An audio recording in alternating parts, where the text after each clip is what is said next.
Sa henerasyon po ngayon ng ating Philippine boxing mga master, masakit man po pero ang katotohanan ay nasasapawan na po tayo ng mga Japanese boxer mula sa mga pinakamagagaling na boksingero sa kontinente ng Asia. Di naman po lingid sa kaalaman ninyo na tayo po noon na nangunguna sa Asia pagdating sa boxing sa mga nakalipas nga pong henerasyon. Ngunit ano nga bang nangyari sa henerasyon po natin ngayon at tila ba kinakain po tayo ng buhay ng mga Japanese boxer na noon ay hindi manalo-nalo sa mga Pinoy boxer natin? Well, ano nga ba sa tingin nyo mga master ang kulang sa makabagong henerasyon po na ito? Bagamat ganun nga po nagiging kapalaran natin ngayon sa boxing, ay hindi naman po nawawala ang mitya ng pag-asa at puso ng isang Pilipinong mandirigma, sapagkat marami pa naman po tayo mga boxing prospect na masasabi po natin papas lang sa mga Hapon balang araw. Tulad na lamang po ng pag-uusapan po natin ngayong araw mga master, na isang Pinoy boxer na masasabi mong kakatay sa mga Japanese boxer balang araw. Ito ay dahil sa ganda nga po ng record nito at tindi ng lakas ng mga kamao nito. Kung sino po ang boksingero na ito, ito'y tubong taga Bacoor, Cavite, ang binansagang The Trigger Man. Ito'y walang iba kundi si Well John Mindoro, ang pambato po natin sa mataas sa timbang na 154 pounds or super welterweight division.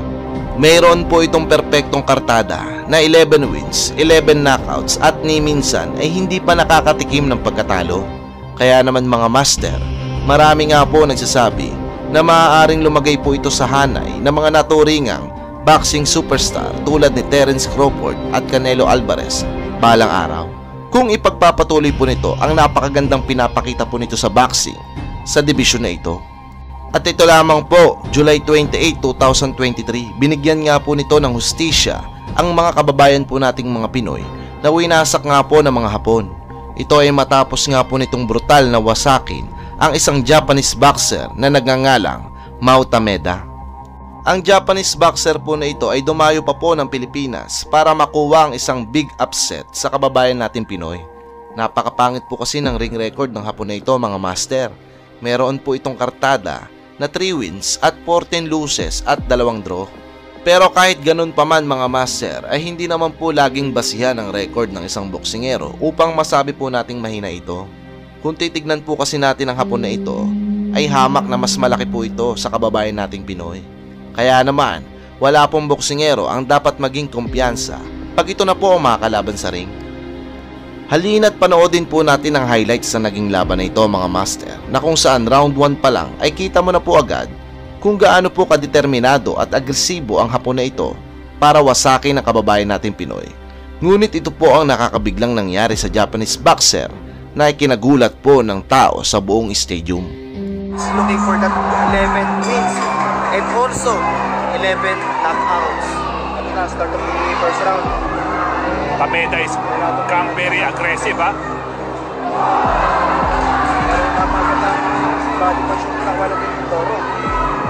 This is a 6th round affair sa middleweight division. This is the second consecutive laban ni Mindoro na Japanese ang kalaban niya.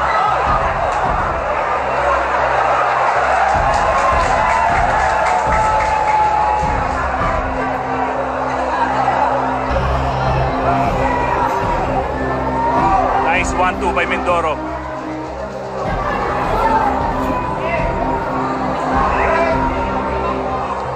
Parang pumunta talaga yung Tameda dito to fight. Walang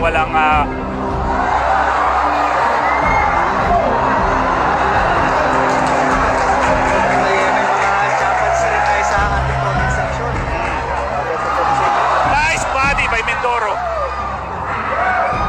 Pumasok din rin yung overhand ni Tameda. Mindoro against the ropes pero ang daming counter punch itong pinapakawalan. Magaling si Mindoro sa ropes. Magaling siya gumamit ng ropes. Oh! Nice 1-2 by Mindoro! Tameda is down.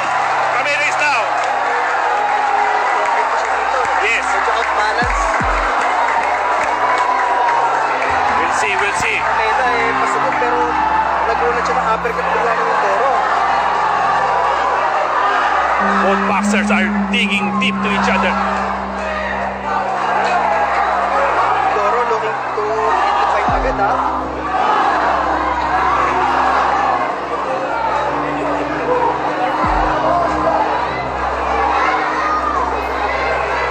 nice body by Mindoro. Followed by the uppercut. Oh! Follow right by Mindoro! Wow! The sentamina on his canvas. Wow! Naramdaman mo na medyo sloppy na siya. Yes! What a punch by John Mindoro. First round, knockout win. Sa patuloy nga pong paglipas ng panahon mula sa larangan ng Philippine boxing ay tila ba unti-unti na pong nauubos at halos wala na pong mapisil ngayon na maituturing na susunod sa yapak ng mga makasaysayan nating boksingero na kapagbigay ng katangi-tanging karangalan sa ating bansa pagdating sa boxing.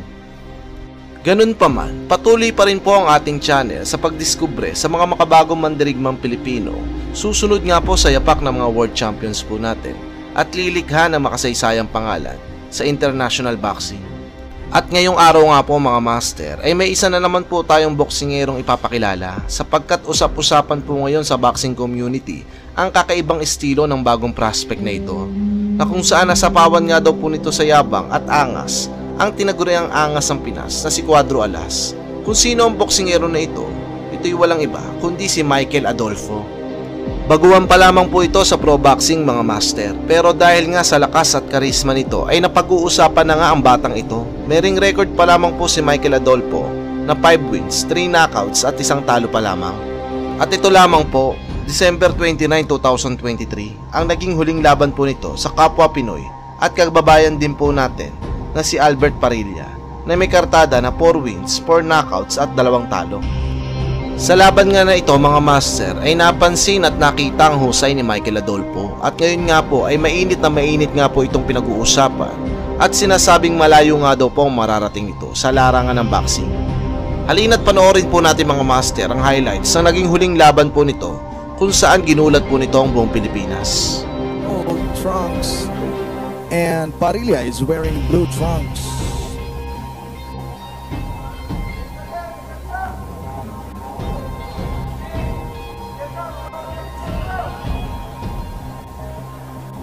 Pero grabe ni si Albert Parilla og record. Guwapo sad. Good 4 ways. Guwapo kayo. Usare bindi. Oo. Ang upat kadaog niya pinaagi sa knockout. Wow. Lisod ha. Again, Michael Adolfo. Congratulations.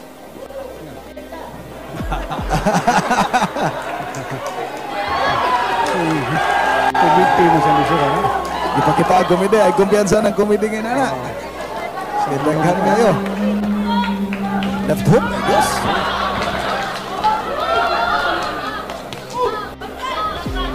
Wow! May kumpiyansa ha. Likay Mario. I don't know. Congratulations. Wow! Left right. Pero ito doon ano ng likod ha. Lagi. Mapuhag combination ni Michael Adolfo. Gusto na magtuloy ang anak. Amo! Joke lang. Delikado. Mayroon lang I brought my biscuit. Albert Parilla. That was a solid hit, no? By Albert. Kailangan lumawi si Parilla no, sa second first round. Grabe ang gulpugan ni Nanood na si Albert Parilla. Hindi makita niyang left. Body punch. Wow, good combination ni Michael. Grabe, wapo ko yung mga. Saan? Malutsan na bagay.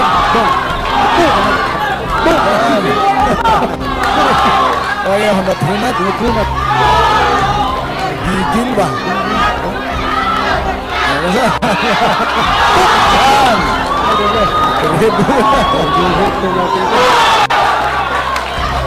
Tingnan sa siya, kaya nakapang siya mo sa. Bang! Ang crowd nga reaction, aligre kayo. Nalasan! Watch me cleaning na siya. Ano na ito niya? Butterfly. Ayaw bro. Oo, na si Albert. No, katong pag-watch ni Nini ganina. Sa ikaduhang gayon. Wala naman yung saksi. Bam!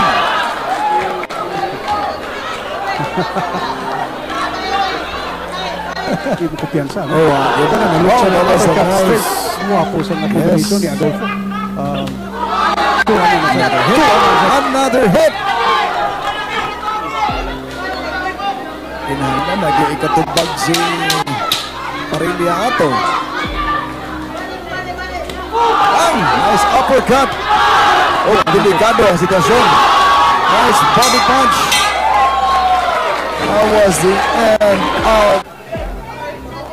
Still composed kayo si Michael Adolfo.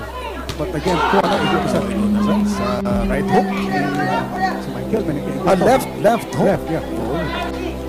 But kamantay ka, pagkasit ka po si Albert. Kamantay ka. Sige lang isang dikit. Agoy. Nice straight by Michael Adolfo. Bang! Nice uppercut. Nice one. Nice one. Kadit siya. What was that, ref? That was pushing. Okay, that was nothing. That was nothing. Oh. Happy entertainment aning Michael Adolfo. Wagi.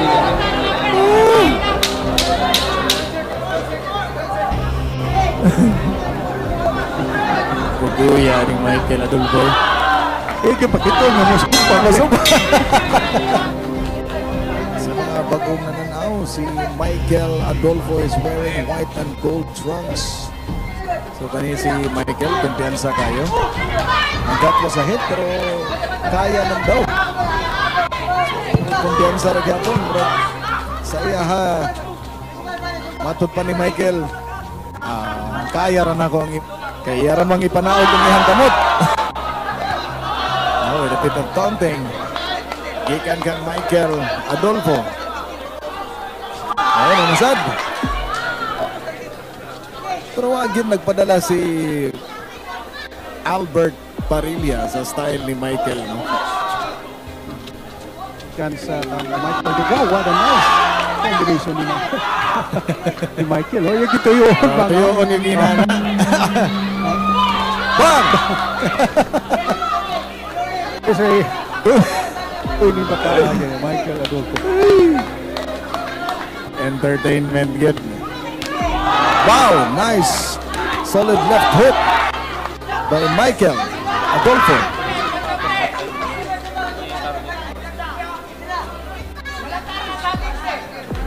So, grabe ang improvement ni Michael ha. So kada itong iyang mga previous nga duwa. Pero mo lagi, mo gini ang style. Palipat-lipat siguro bro. Palipat ka. Igo kagad. Para ba na igingon pa ka protect yourself at all times. Kaya ka magpailan lang ka sa style ni Michael, di na ka mo protect sa mong self. Igo ka, tete. Look at oh.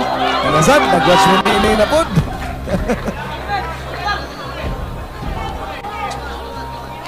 Michael Pintanos Adolfo.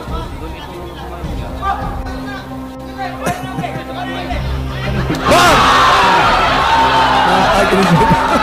Ikaw kabantay ba, no? Number of Urawag ka ng nagkasaog machine gun. Hindi siya ka na mabanti sa Albert. Kasi niya, Masay kumpiyansa. Go, pero si Jata. Masay kumpiyansa sa Albert. Matinood pa lang.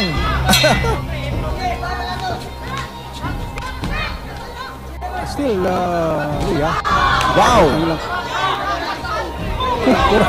Timing na ligid. Timing na ligid. Timing na siyang Naigo yun, naigo. good chika. Albert Parilla wearing blue trunks and Michael Adolfo is wearing white and yellow trunks. White and gold. So.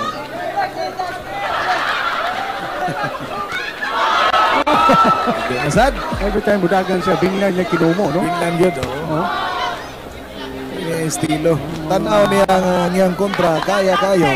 Yating kaya niya, no? Kaya Oo. hindi bininani siya. the way Hindi na he- maginana. Oo. Agoy. Ito nag-away, ang sangka sila manigos. Build to build ito. Oo. Hindi siya mukha, no? No? I think there was a warning. No? Another warning. Oh, turn around. Turn around. Nawarning na. Tadik. Ay, Portes pa itong style. Oo. Michael Michael counter. Delikado si Adolfo ato.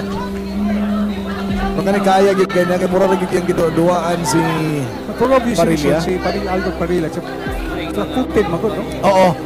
Oh, so kung flat-footed, kusog ni Batapor, hini ang super banta. So ano? Drugi na si Parilla. Ito ano, nabinglan ito. 6 Number 6. combination, no? Pero binlan ka po ni Michael. Nice Another body shot. combination, body shot. Awas. Overshoot. Sa'yo pag-banking. Wow. That was... Pagmayo, ha? I think Parilla is hurt. Parilla is hurt, partner. Ito, ano? He is hurt. Another left na shot, no? I think Parilla is really hurt by that body shot. Last corner. Yung flat corner. Delikado. Hindi na yung super. Hindi pa naman sa kwan. Pagdayon na lang. Pagbayunan niya. Bang, nadala. Sugit pero niya mga pomo ni Adolfo. Basta mina ni si Nakawa na lang. Another body shot. Michael Adolfo. Ba, igo. Igo ni Michael. Unsa may imong gipanihapon? Another body shot. There you go. Igo. Kapila gid siya maigod ang dapita, partner. Sa iyang right na rib cage. And that's the end of the fight. Congratulations kang Michael Adolfo. Anong masasabi nyo sa performance ng batang ito na si Michael Adolfo? I-comment nyo na yan mga master at pag-uusapan po natin yan sa comment section. Maraming salamat po.